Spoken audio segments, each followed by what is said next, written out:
You might have never heard a Chinese term called lingqi. Now, I don't know if I'm pronouncing correctly, probably not at all, but I'm pretty sure you heard about this translation, which is death by 1,000 cuts. Now, what was it? It was a form of ancient torture in China where, and it was still used until the early 19s, where they would do small cuts on someone all over the body until, and very methodically, until they would die.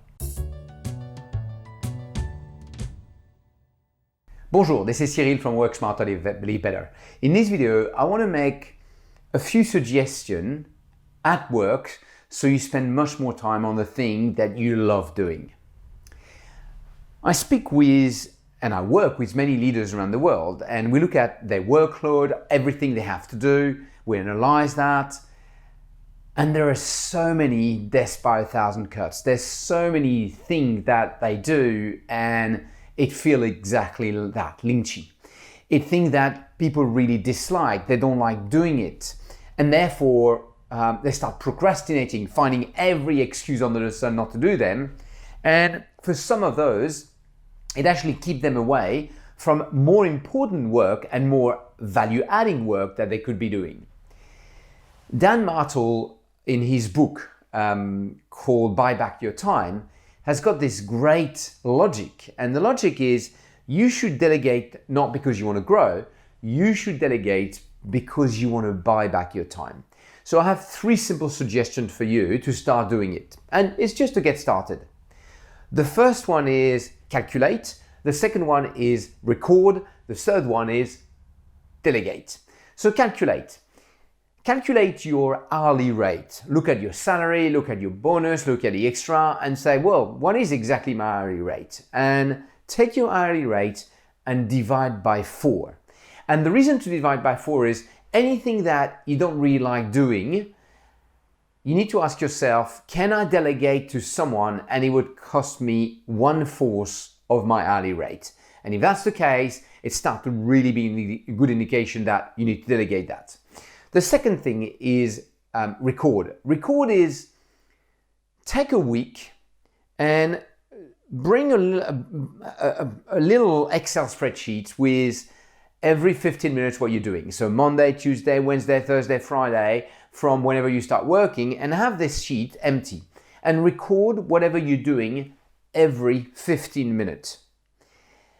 And everything you record should you assess in terms of, do I enjoy doing it? Do I don't enjoy doing it? And try to assess in terms of, it is a low value, mid value, high value. Is it really going to have an impact long-term on my performance or not?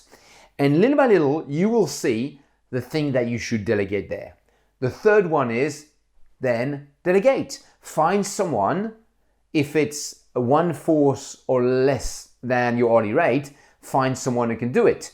So if you take my example, I really enjoy writing those blogs, thinking about it, interacting with my clients about some ideas and filming those. But the technical side after, it's a bit of a lingqi for me.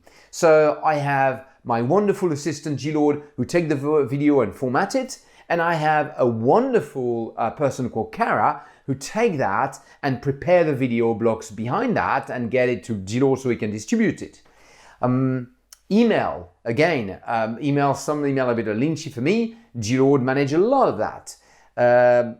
Even traveling, organizing all my travel. I've got a wonderful travel person, Tara, who is much better at doing this, find solutions that I wouldn't have thought about and organize that, all that for me. Even at home, I've got a wonderful person called Pete who manages my garden. I have an amazing person called John who is our DIY. I'm so bad at DIY that if I want to put a frame on the wall, I'll end up with a big hole and a catastrophe behind that. Much better delegating this. So my question to you is, what are the tasks that feel lingqi to you? And is that worth delegating them? This is this week Work Smarter, Live Better tip. Hope you enjoy it. Let's try to move away from all your lingqi tasks.